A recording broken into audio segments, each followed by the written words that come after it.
Bonjour Sandrine, bonjour à tout le monde. Merci beaucoup pour être là pour ces deuxièmes podcasts de CIJO.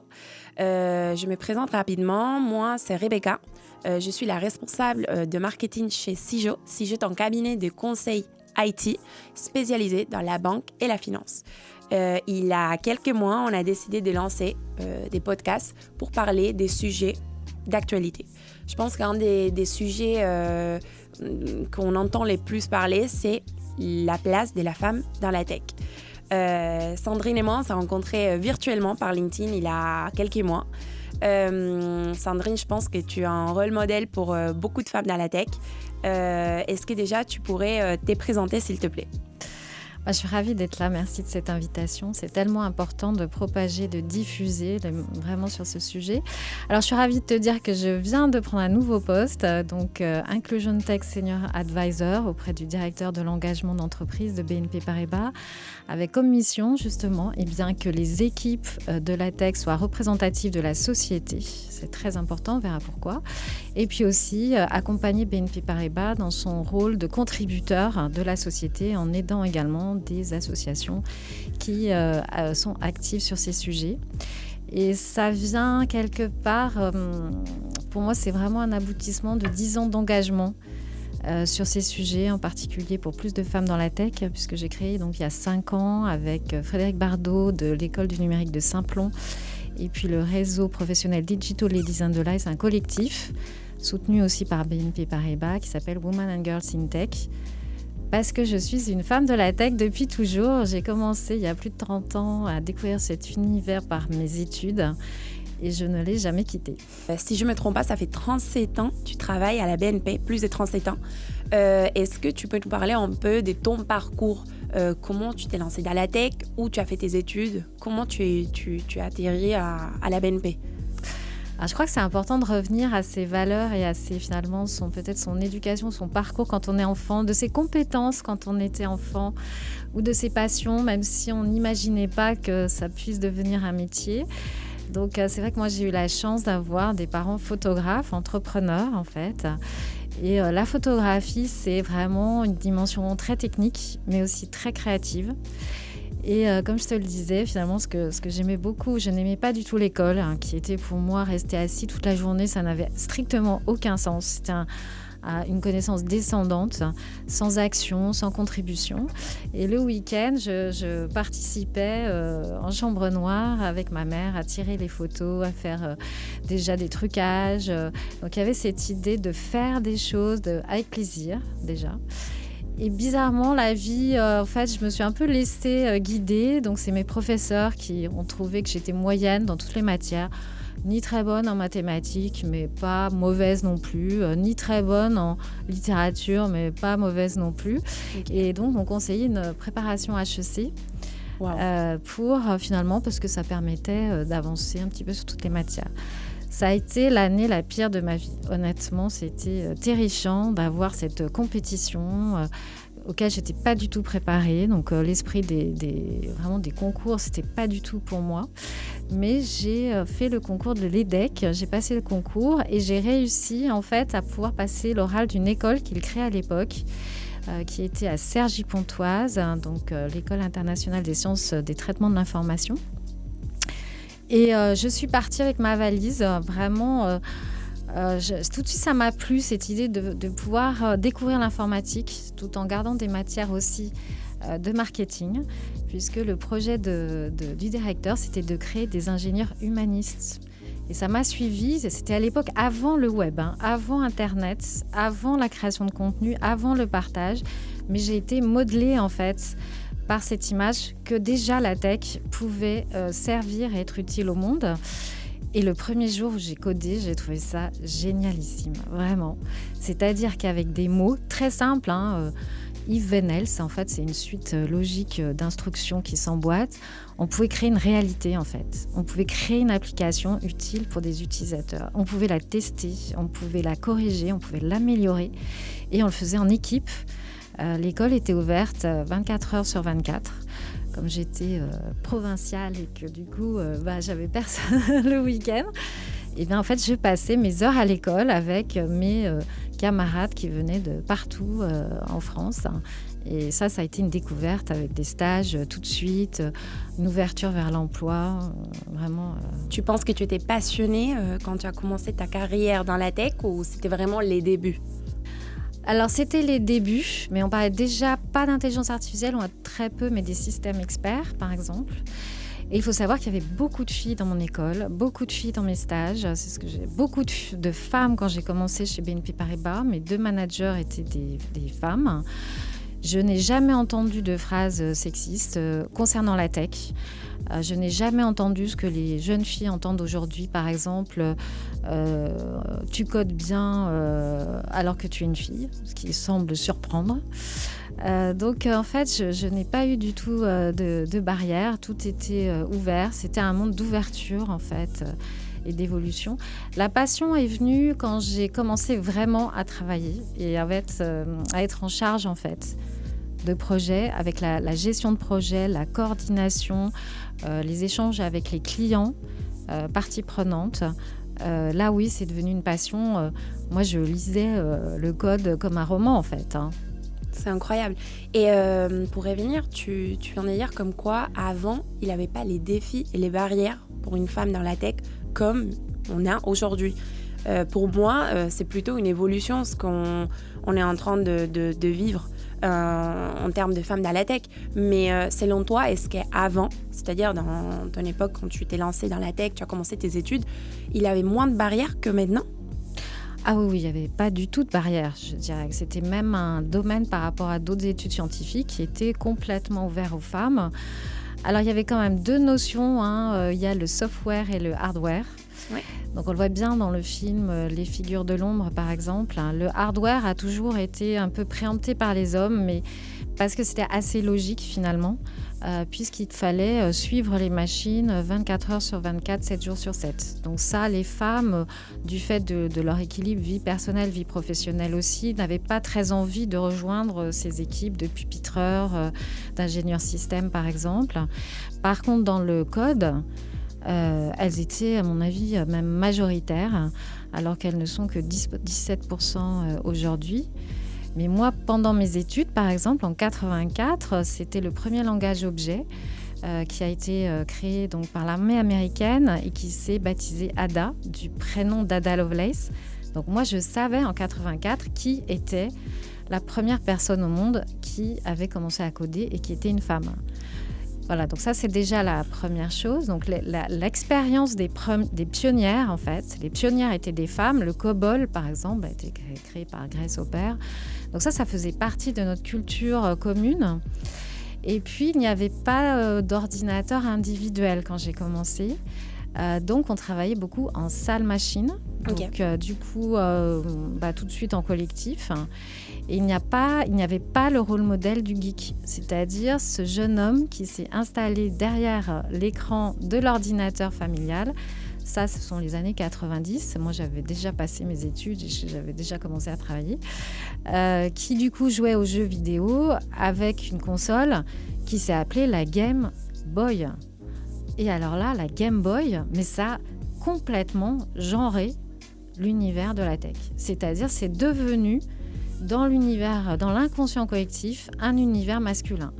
Donc après, on a vu les publicités, par exemple, pour vendre un ordinateur, c'était forcément un homme qui présentait l'ordinateur. C'est totalement vrai. Ce qui est fou, puisque nous, on était autant de femmes que d'hommes, quasiment. On recevait des poupées en tant que cadeau. Là, c'était la poupée pour la fille, les Game Boy pour le boy. C'est ça. Et dans les rayons enfants...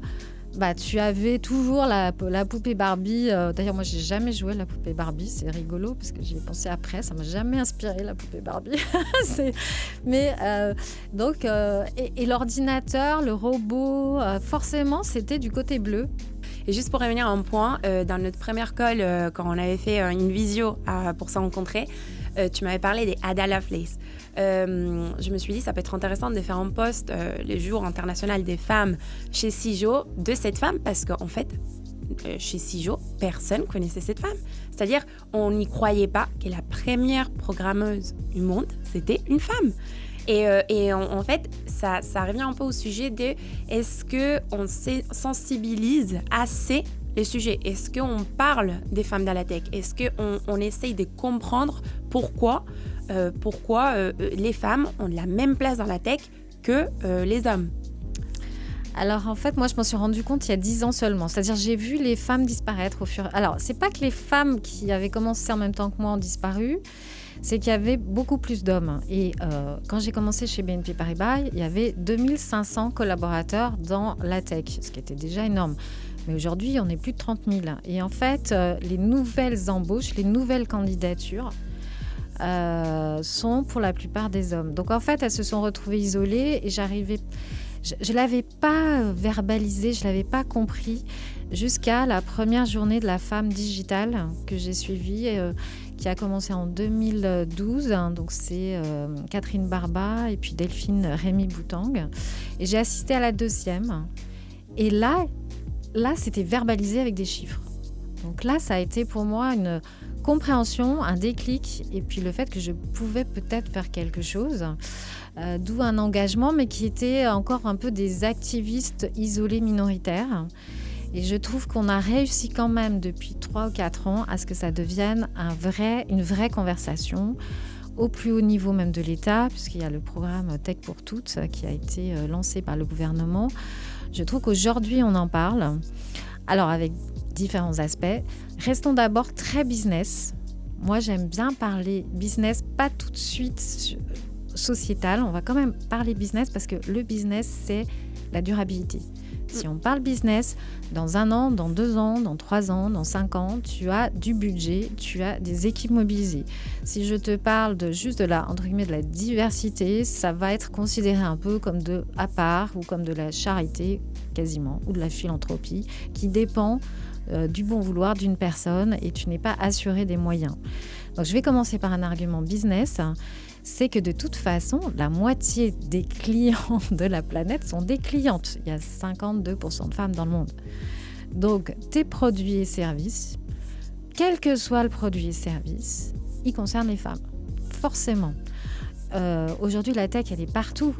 On pourrait même se dire que cette table, elle n'est pas tech, puisqu'elle n'a pas d'éléments technologiques. Sauf qu'elle a été façonnée avec des logiciels de PAO, avec des logiciels de design. Elle a été fabriquée avec des robots Elle a été commandée par une plateforme digitale. Elle a été livrée avec une plateforme digitale. Donc, de toute façon, on ne peut pas se passer d'avoir une représentation dans les équipes métiers qui correspondent aux besoins de la population. Et les femmes sont très digitales. C'est elle qui s'occupe de chercher les professeurs, par exemple, pour aider les enfants, des loisirs, de la vie au quotidien, des livres, de ce qui est nécessaire à la maison. C'est une vraie entreprise, une maison à gérer. Et c'est encore elle qui gère beaucoup, même si les hommes s'y mettent et c'est très bien. Et la parentalité change et est en train de changer la donne. Oui, je suis d'accord. Donc, le digital, la tech est partout. 50% de la population l'utilise. Il faut absolument qu'on ait une représentation des femmes dans ces métiers. Et quand je parle des femmes, c'est après, on ouvre toutes les diversités, bien sûr. On est d'accord, parce que le geek qui est jeune, hyper diplômé, soi-disant génial, dans les équipes, on a besoin de personnes de tous les âges, de tous les milieux, de toutes les origines, de toutes les formations. C'est sûr. Ça, c'est la première chose. Et après, bien sûr, il y a une dimension économique. C'est toujours un sujet business. Il va y avoir des milliers, des centaines de milliers d'emplois nécessaires pour la croissance économique liée au digital et à la tech. Et on ne trouve pas de main-d'œuvre, puisque 50% presque de la population s'est retirée de la main-d'œuvre de ces métiers, pour toutes les raisons qu'on peut évoquer. Et du coup, en fait, on n'atteindra pas cette croissance économique. Et bizarrement, les pays où ils sont les plus inégalitaires pour les femmes sont là où il y a le plus de femmes dans la tech. Donc, par exemple, en Algérie, en Tunisie, il y a énormément de femmes. En Turquie, en Inde, c'est une surprise pour elles quand elles viennent d'ailleurs en France. Elles ne comprennent pas. Parce que le gouvernement, les familles ont compris le levier économique, donc ils ne vont pas passer à côté. Et deuxièmement, ils ont compris que pour les femmes, c'était en fait sécurisant, puisqu'elles pouvaient travailler de chez elles. Donc quand on connaît en Inde les difficultés pour les femmes, même pour prendre le bus, elles peuvent travailler chez elles et elles peuvent concilier leur vie personnelle et leur vie professionnelle, ce qui est extrêmement facile. Dans la tech, c'est un des métiers les plus faciles pour équilibrer sa vie personnelle et professionnelle. Enfin, toi qui peux partager ton expérience. Moi, comme tu le sais, je suis espagnole, donc j'ai grandi en Espagne, je fais mes études à Londres. Et je fais 1 an à l'étranger, j'ai fait 6 mois à Paris et 4 mois à Nice, à l'EDEC. Moi, j'étais un profil dans la littérature, dans la créativité. Jamais j'aurais cru que j'allais finir dans une start-up d'EdTech. Et c'est en fait après mon stage chez L'Oréal à Paris où je me suis rendu compte que, en fait, je voulais aller plus loin. C'est-à-dire, j'aimais la créativité, j'aimais tout l'aspect de marketing digital. Mais à un moment donné, je me suis rendu compte que le monde de la tech était très, très intéressant. Et j'ai eu mon premier CDI chez une boîte de formation dans la tech à Paris.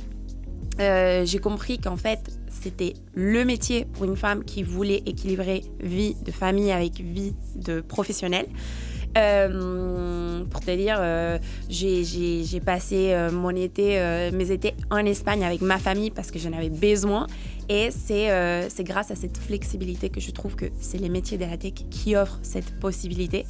Et après, j'ai atterri chez Stijo 2 ans après. J'ai décidé de changer un peu, rester dans la tech, mais changer un peu de poste. Et d'orienter plus mes connaissances à vraiment tout ce qui est marketing digital à 100%. Je me rends compte qu'aujourd'hui, grâce à l'intelligence artificielle, on est capable de faire plein de trucs. On n'a pas forcément besoin, on n'a même pas besoin de connaître des outils de graphisme, parce qu'aujourd'hui, l'intelligence artificielle est capable de générer des images, en gros, créer un monde des créativités sans forcément avoir les skills. Donc c'est comme ça que j'ai atterri dans le monde de la tech, et je pense que c'est un monde fascinant où on ne s'en rend pas compte parce qu'on n'apprend pas assez. Je pense qu'en tant que femme, je n'ai pas eu assez de rôle modèles dans la tech. J'ai 2 frères. Mes 2 frères sont dans le côté... ils sont ingénieurs, ils sont dans le monde de la tech. Et jamais je me suis posé la question de est-ce que moi aussi je suis capable de rentrer dans ces mondes. D'ailleurs, on parle de différents pays. Tu as mentionné la Tunisie, l'Algérie. Est-ce que tu penses que le défi et les barrières qu'une femme rencontre aujourd'hui dans le monde de la tech, c'est des enjeux plutôt globaux ou plutôt culturels? Est-ce que c'est quelque chose qu'on présente en termes en globalité, ou c'est culturel? C'est culturel, mais le sujet, c'est que quand on a des croyances qui sont des croyances limitantes, de part et d'autre, des hommes d'un côté, des femmes de l'autre, en fait, ça crée un univers. Ça crée une réalité. Et ça devient très difficile. Ensuite, c'est presque si tu transgresses des tabous. C'est-à-dire qu'aujourd'hui, déjà, 41% des Français et des Françaises pensent que les femmes sont moins douées que les hommes dans ces domaines. Donc déjà, c'est quand même très difficile. Après, pour les parents, encourager les jeunes filles en se disant finalement, je vais les encourager dans des domaines où elles sont sous-représentées, puisque c'est le cas aujourd'hui, puisque les femmes ont disparu depuis environ 20 ou 30 ans, se dire finalement, est-ce qu'elles ne vont pas être en danger ? Les étudiantes qui font des études STEM, donc qui sont les premières personnes qui doivent rejoindre les entreprises, puisque STEM, c'est sciences, technologies, ingénierie, mathématiques, il n'y en a que 23% diplômés qui finalement continuent vers l'entreprise. Et ensuite, quand elles rejoignent l'entreprise, elles sont 1 sur 2 à partir entre 8 ans et 10 ans, et même maintenant de plus en plus tôt. Alors pourquoi ? Parce qu'elles vont tout le temps entendre quand même des remarques. Le professeur, et ça commence aussi par les professeurs qui pensent que les filles ne sont pas capables, ou si elles ont de très bonnes notes, alors c'est complètement fou, c'est-à-dire que quand elles ont même de très bonnes notes, on va considérer qu'elles y arrivent, mais elles y arrivent en travaillant 2 fois plus. Il y a ce mythe de... Pour un garçon, l'accès à ces domaines, c'est presque intuitif et c'est facile. Et donc, s'il n'a pas de très bonnes notes, c'est pas très grave. C'est parce qu'en fait, il ne bosse pas. Et donc, finalement, il a de bonnes notes en ne bossant pas. Donc, il est doué. Et pour les filles, quand elles ont des bonnes notes, c'est que comme ce sont le syndrome de l'imposteur, elles ont dû donc travailler 2 fois plus. Et donc finalement, non, elles vont quand même pas travailler 2 fois plus toute leur vie. Donc il faut peut-être qu'elles lâchent le pied sur ces matières-là pour faire des choses plus faciles pour elles. Donc quand tu rentres dans cette dynamique-là, tu te dis waouh. Et moi, j'ai des témoignages effrayants de jeunes filles qui m'expliquent qu'elles sont premières de leur classe en terminale en mathématiques et physique, que leurs parents les accompagnent pour Parcoursup, donc la plateforme, et que les parents les poussent à faire médecine. D'ailleurs, médecine devient surféminisée. Pourquoi ? Parce que c'est le seul lieu autorisé où les jeunes filles bonnes en maths et en physique peuvent aller, puisque c'est le soin. Donc la médecine, c'est s'occuper des autres. Les filles sont autorisées à aller dans ces domaines. Et donc, même quand elles sont bonnes, et d'ailleurs tu l'as dit, il faut rester aussi, on n'a pas besoin d'être bon en mathématiques et physique pour aller dans les domaines de l'high-tech. Il y a plein de métiers en fait qui s'ouvrent. 50% des métiers dans l'IT ne sont pas techniques. Parce que même en cybersécurité, c'est de la médiation. Il faut comprendre les enjeux, il faut pouvoir les expliquer. Il y a énormément de pédagogie, si on parlait que de celui-là. Mais même quand on est designer d'application, on a fait des études de sciences humaines, parce que c'est l'interaction homme-machine. Donc déjà, il faut complètement casser le côté science et le côté technologique informatique, qui est numérique, qui n'est pas du tout le même. Et donc, pour terminer sur l'histoire de cette jeune fille, comme elle voulait absolument continuer en maths et en physique, la veille de la clôture de Parcoursup, elle a changé son orientation en se cachant de ses parents.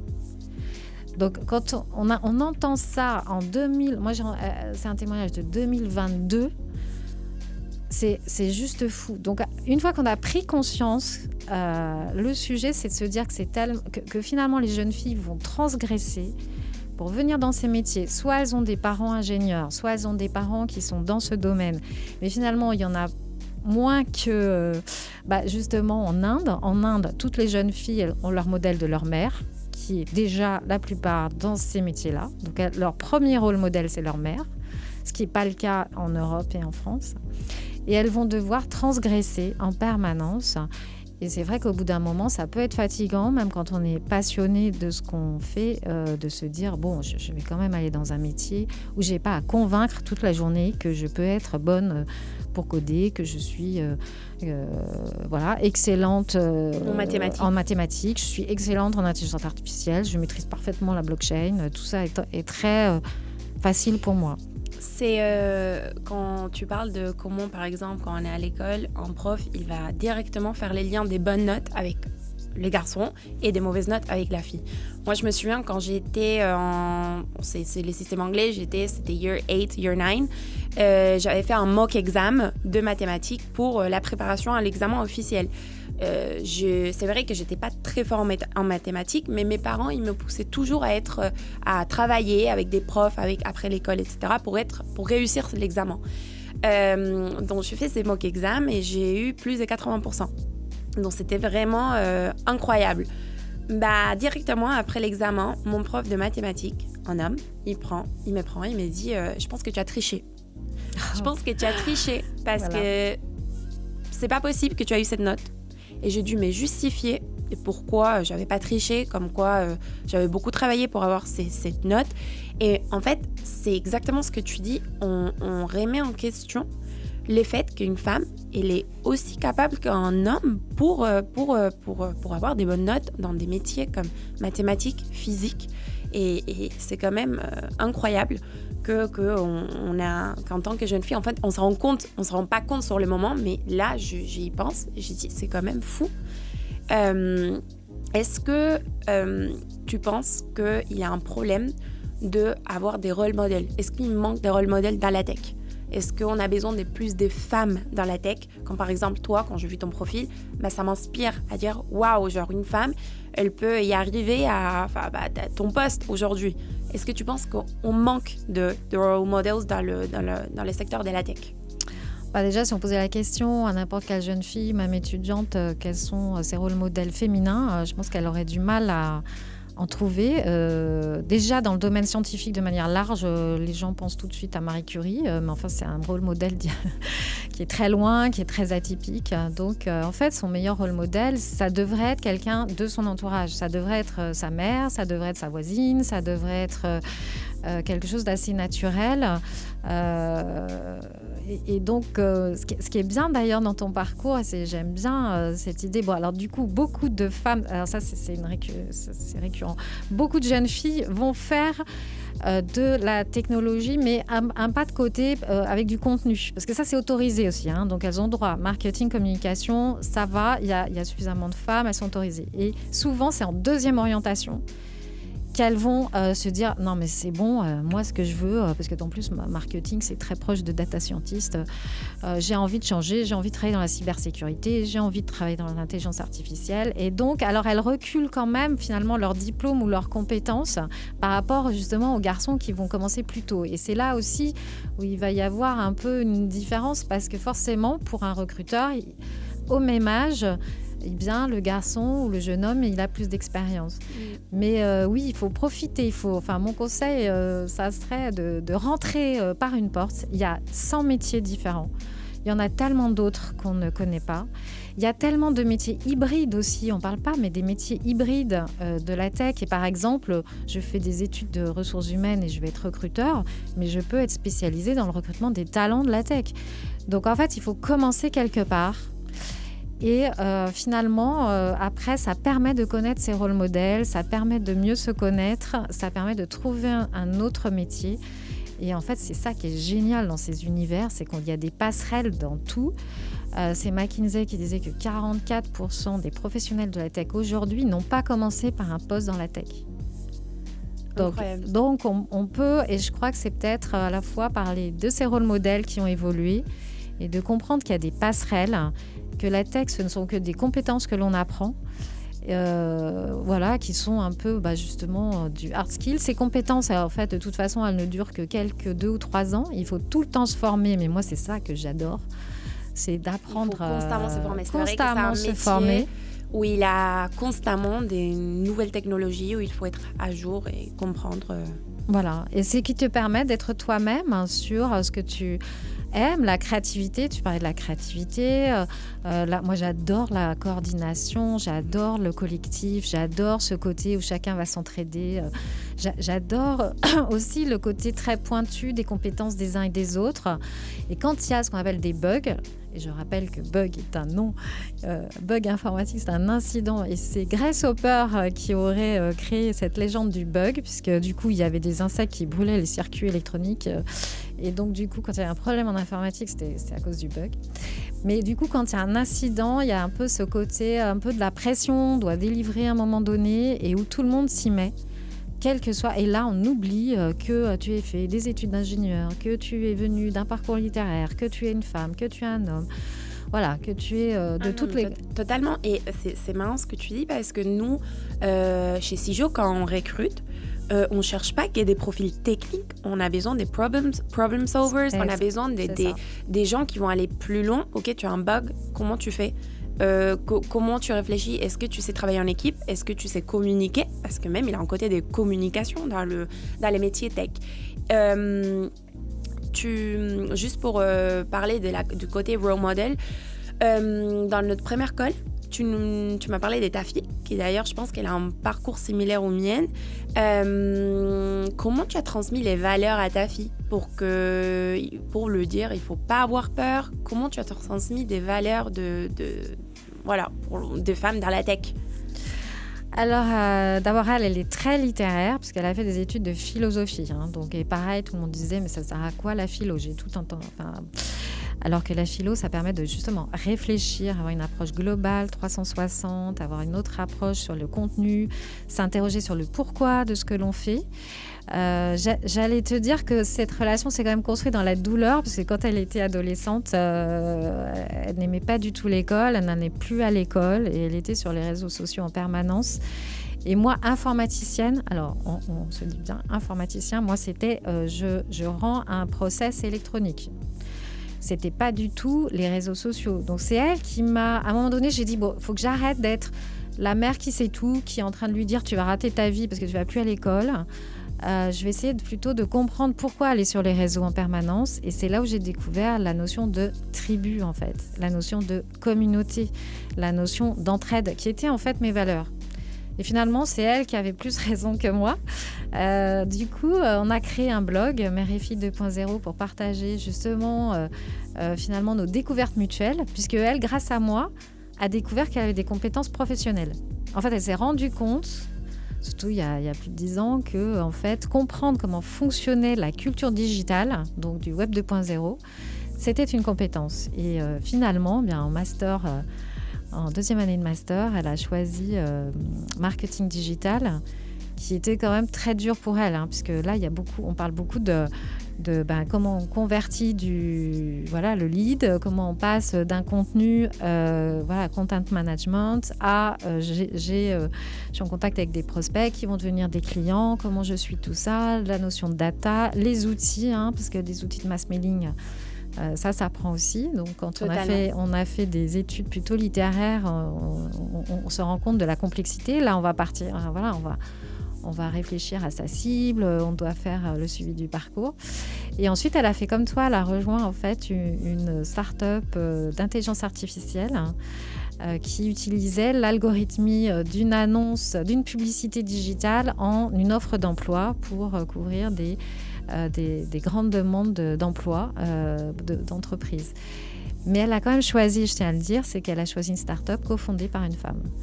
Parce que dans ses stages et ses premières expériences, elle s'est rendue compte que c'était un univers très bro, avec des jeunes hommes qui étaient à la fois, et c'est ça qui est complexe, c'est subtil, il ne faut pas catégoriser les personnes et les comportements. Donc des jeunes hommes qui avaient une vie extérieure, qui déjeunaient avec elles, qui étaient très attentifs, qui partageaient les tâches ménagères avec leurs copines, qu'on pouvait considérer comme des jeunes hommes vraiment ayant intégré la diversité, l'équilibre et le respect de l'autre dans leur vie.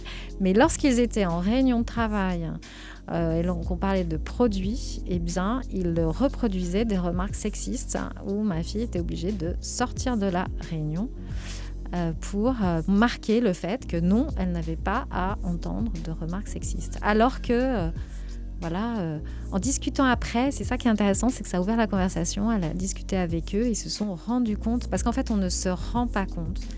On digère, on ingère une culture. Les stéréotypes, peut-être.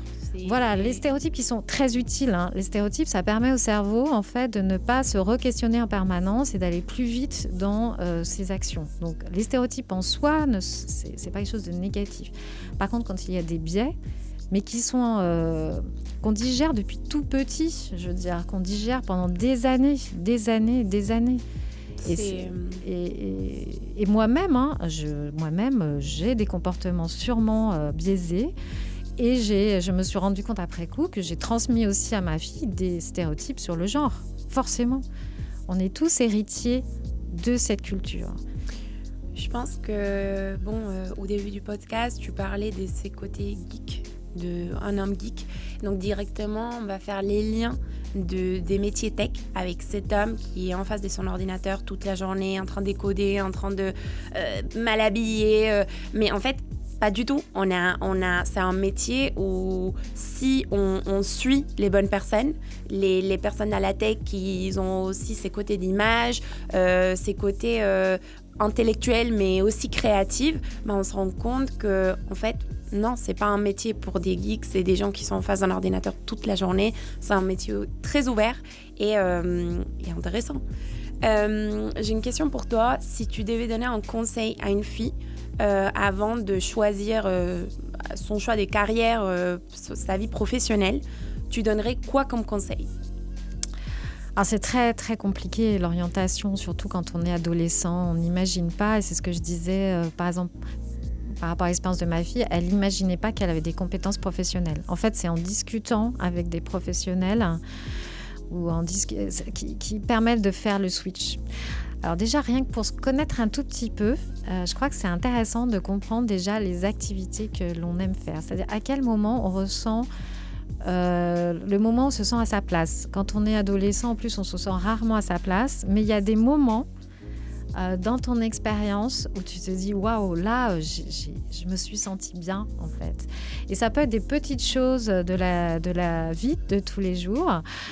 Pour donner un exemple, moi j'ai donné l'exemple, moi j'adorais le dimanche passer mon dimanche des heures dans une chambre noire à faire des trucages avec l'agrandisseur, à voir une photographie montée sur le révélateur, etc. Je passais des heures à faire ça. Je passais des heures aussi quand la photo sort. En fait, il y a des petites bulles blanches et donc on prend un pinceau et avec de l'encre de Chine, on remplit les blancs. Ça, c'est une expérience en fait finalement qui est très connexe en fait au métier de la tech. Après, alors moi qui étais assez timide, franchement, je parle parce que je parle des sujets sur lesquels je suis passionnée. Si je ne suis pas passionnée, je n'arrive pas C'est vrai à parler. On ne dirait pas. Bah oui, parce que j'ai réussi à connecter mes passions et ça a été quelque chose de fort, mais ça a mis des années. Mais c'est vrai que j'adorais le théâtre. Alors moi qui n'aimais pas l'école, entre midi et 2, je faisais du théâtre parce que j'adorais ce côté collectif. J'adorais ce système d'entraide. Le stress qui montait au moment justement de la soirée ou avec du public et où rien ne marchait. C'est-à-dire juste avant le lever de rideau, rien ne marchait et le rideau se lève et là, tout marche. Et il y avait cette capacité à finalement avoir une attention des autres. Quand vous êtes sur scène, d'une certaine façon, plus personne ne vous coupe. Alors qu'en réunion, c'est horrible. Moi, je parle très vite, je ne sais pas si vous avez remarqué, parce que j'ai tellement eu l'habitude qu'on me coupe que je parle hyper vite. Tu as peur qu'on te coupe? Oui, j'ai toujours peur qu'on me coupe. Et donc, je parle vite pour dire, bon, ça y est, j'ai pu dire ça. Voilà. Et finalement, quand on est sur scène et qu'on est en collectif, que les autres vous soufflent, quand vous... moi, je connaissais le texte de tous les autres et réciproquement. Et en fait, face à cette scène, eh bien, on vous écoute. C'était un moment pour moi qui était fascinant, c'est-à-dire d'être juste écouté, de ne pas être coupé, ou d'être respecté, ce qui n'était pas forcément le cas avec des professeurs. Et c'est quelque chose que j'ai développé ensuite, parce que dans la tech, ce que j'ai adoré, c'est la formation. D'ailleurs, j'ai beaucoup fait de formation, de conduite du changement, parce qu'une fois que vous avez créé votre produit, vous devez l'expliquer à vos utilisateurs. Et c'est quelque chose qui m'a énormément aidée. Donc mon conseil, c'est de se faire aider évidemment par ses amis, ses parents, ses proches, les conseillers d'orientation pour voir qu'est-ce qu'ils voient de toi. Mais aussi se lister ces moments heureux où on a pu être fier en fait de ses réalisations, de ses actions. Donc en gros, être passionné, c'est hyper important. Quand on aime quelque chose, on a envie de comprendre, on a envie d'explorer, on a envie de se former pour comprendre pourquoi et comment. Je pense qu'on est dans la fin de notre podcast, mais on n'a pas parlé du fait que tu es la cofondatrice du programme Women and Girls in Tech. C'est quoi les stratégies? Déjà, comment ces programmes Women and Girls in Tech est né? Et c'est quoi les stratégies que vous mettez en place pour aider les femmes à surmonter les barrières et les défis? Alors, on a commencé il y a 5 ans, en fait, avec une dynamique vraiment événementielle. D'ailleurs, on est partenaire de Vivatech. Ok. D'ailleurs, tu es top 20 influencer de Vivatech. Incroyable. Depuis, voilà.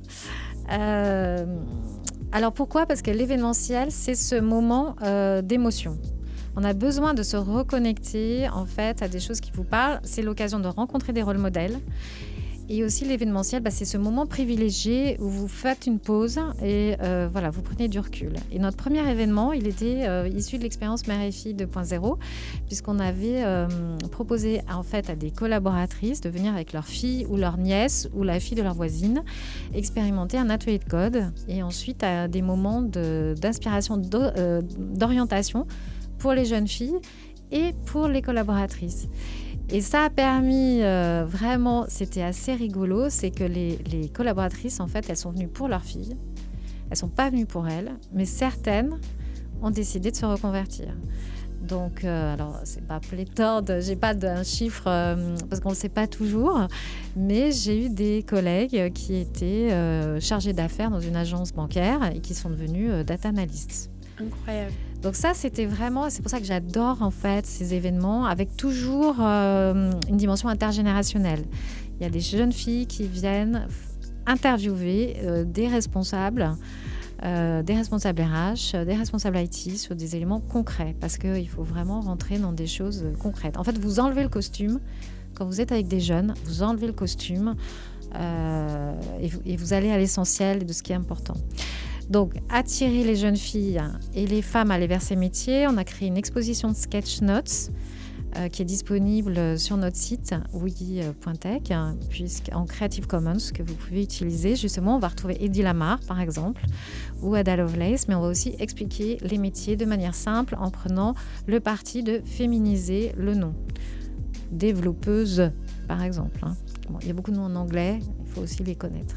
Et puis on s'est rendu compte avec le temps que ça ne suffisait pas d'inciter les jeunes filles à y aller, parce que si l'entreprise n'a pas changé ses façons de faire, en fait c'est presque irresponsable. C'est-à-dire qu'on va pousser des jeunes filles et des femmes à rejoindre ces équipes et elles ne vont pas être bien accueillies.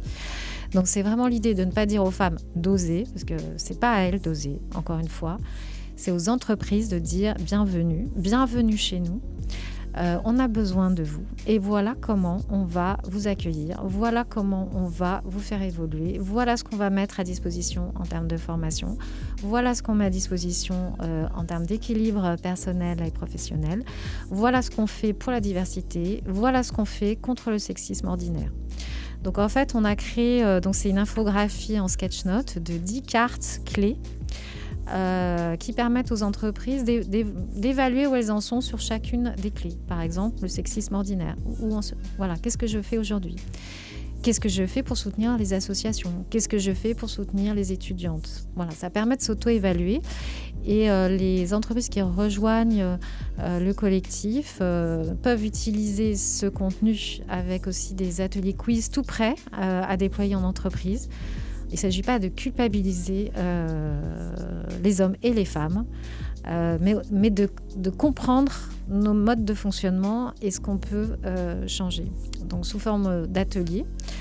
Voilà. Et puis on fait des ateliers de codev dans l'année pour craquer une problématique qu'une entreprise peut apporter. Donc comment je peux faire pour m'améliorer sur tel sujet et bénéficier des bonnes pratiques d'autres entreprises. Pour toi, la BNP,